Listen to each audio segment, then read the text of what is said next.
ఆయనకు 1973 సంవత్సరంలో షష్ఠిపూర్తి ఉత్సవాన్ని అఖిలాంధ్ర ప్రజ ఎంతో ఆనందంతో చేసుకుంది. ఆంధ్ర సారస్వత పరిషత్తులో లక్షలాది జనం కిటకిటలాడుతూ ఉంటే ఆయన షష్ఠిపూర్తి ఉత్సవానికి పెద్దవాడ గోపాలరెడ్డి గారు, వేలుపల్లి రామానుజరావు గారు, నూకల నరోత్తమరెడ్డి గారు మొదలైనటువంటి ప్రముఖులు ఎందరో అందులో పాల్గొని ఆయనకు ఆంధ్రావళి సాహితీ నిరాజనాలు అందించినట్లుగా జయప్రదంగా కార్యక్రమాలు నడుపుకున్నాయి. నేను ఆ సందర్భంలో పిల్లలమర్రి పెనవీరభద్రకవి అనేటువంటి గ్రంథాన్ని అంకితం చేస్తూ ఆ సాహితీ మూర్తిని ఉద్దేశించి ఇలా పద్యనివాళిని అర్పించాను.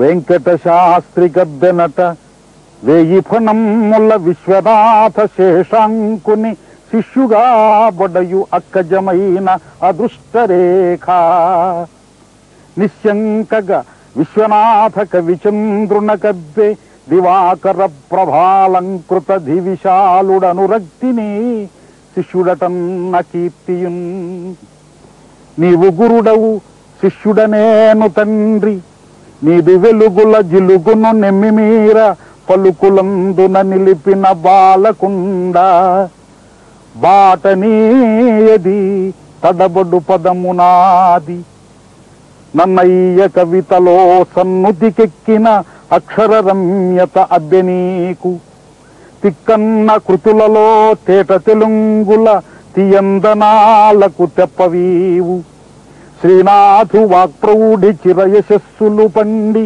వాక్పాకమున నిండి వాసికెక్కే చిన్నయ్య సూత్రోక్తి చిదిమి పెట్టిన దివ్వే నీ శైలి నిస్తుల నిగమరాశి తెలుగు జాతికి సాహిత్య దివ్య దీప్తి నిరుకపరచిన గురుమూర్తివి ఎంచి చూడ నాదు సాహిత్య సేవకు నావికుండ అందుకొనుమయ్యా నా ఆకృతి నాదరముగా.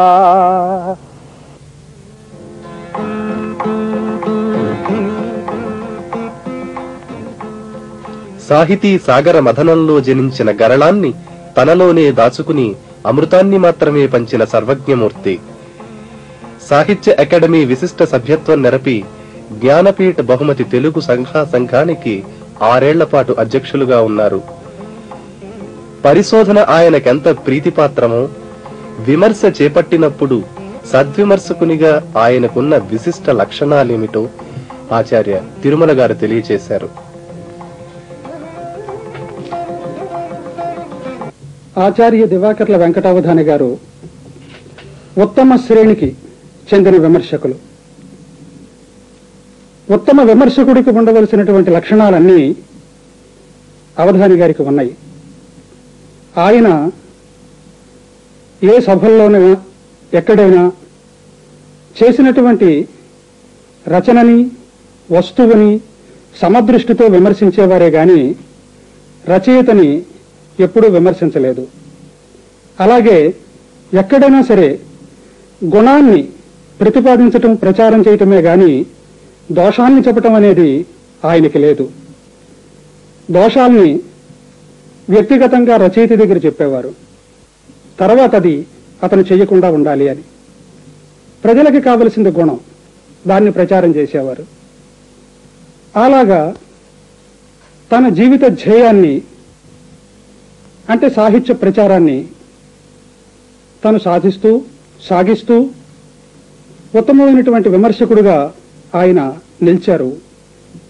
తన సాహిత్య జీవితంలో దేవులపల్లి కృష్ణశాస్త్రి గారు పాటని ఎన్నుకున్నట్టుగా ఈయన విమర్శని పరిశోధనని ఎన్నుకున్నారు. ఆయనది చాలా సమదృష్టి.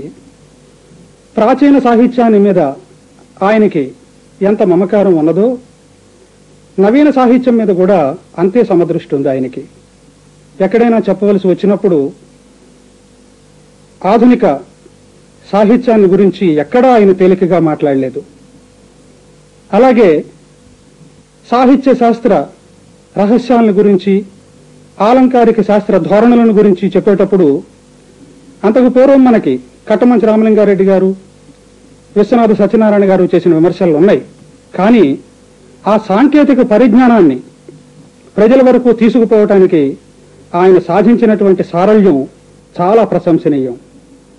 మరి ఆయన రాసినటువంటి వ్యాసాలు, రాసినటువంటి పీఠికలు చాలా ఉన్నాయి. సుమారు 1000 వ్యాసాల వరకు రాశారు ఆయన. అవన్నీ సంకలనం చేస్తే 10 బృహత్ గ్రంథాల కింద కూడా అవటానికి అవకాశం ఉన్నది. అలాగే ఆయన రాసినటువంటి పీఠికలు, ఎన్నెన్ని పుస్తకాలుగా ఆయన పీఠికలు రాశారు. గత 30 సంవత్సరాలుగా ఆయన అభిప్రాయం పడనటువంటి పుస్తకం లేదేమో అంటే కూడా అతిశయోక్తి కాదు. అన్నిటిలోకి విశ్వనాథ సత్యనారాయణ గారి మీద ఆయన రాసినటువంటి పుస్తకం విమర్శన దృష్టితో చూస్తే చాలా ఉత్తమంగా ఉంది.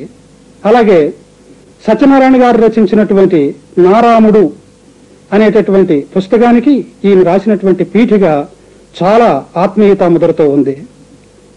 ఈయన కేవలము సంపాదకత్వాలు వహించటమే కాకుండా చాలా పరిశోధనాత్మకంగా రాసినటువంటి పీఠికల్లో మనం ప్రబలంగా చెప్పుకోవలసినటువంటివి ఆంధ్ర విజ్ఞాన సర్వస్వం 6వ భాగం 1, తర్వాత ఉస్మానియా విశ్వవిద్యాలయం వారు ప్రచురించిన మహాభారత సంశోధితములు 1, ఆంధ్రప్రదేశ్ సాహిత్య అకాడమీ వారు ప్రచురించినటువంటి భాగవతం 1, నన్నయ్య మీద, తిక్కన మీద, నన్నచోడుడి మీద వేలాది పుటలతో వెలువడినటువంటి మహోద్గ్రంథాలుగా ఆయన రాసినటువంటి పీఠికలు అవధాని గారి విమర్శన దృష్టికి నిక్షోపలంగా ఉన్నాయి.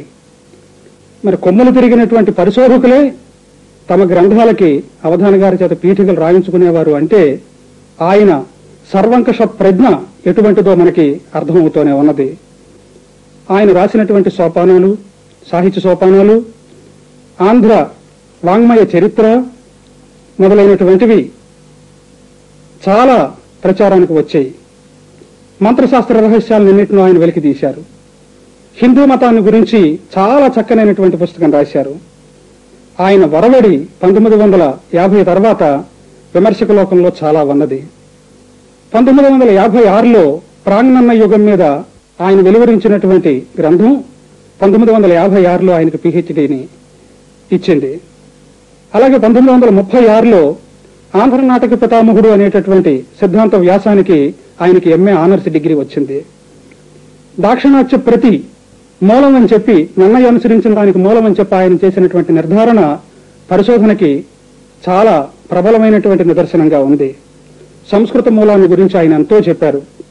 అలాగే ఆయన దగ్గర ఆచార్య గోపాలకృష్ణ గారు, ఆచార్య కులశేఖరరావు గారు వంటి వారు 12 మంది పిహెచ్డీలు తీసుకున్నారు.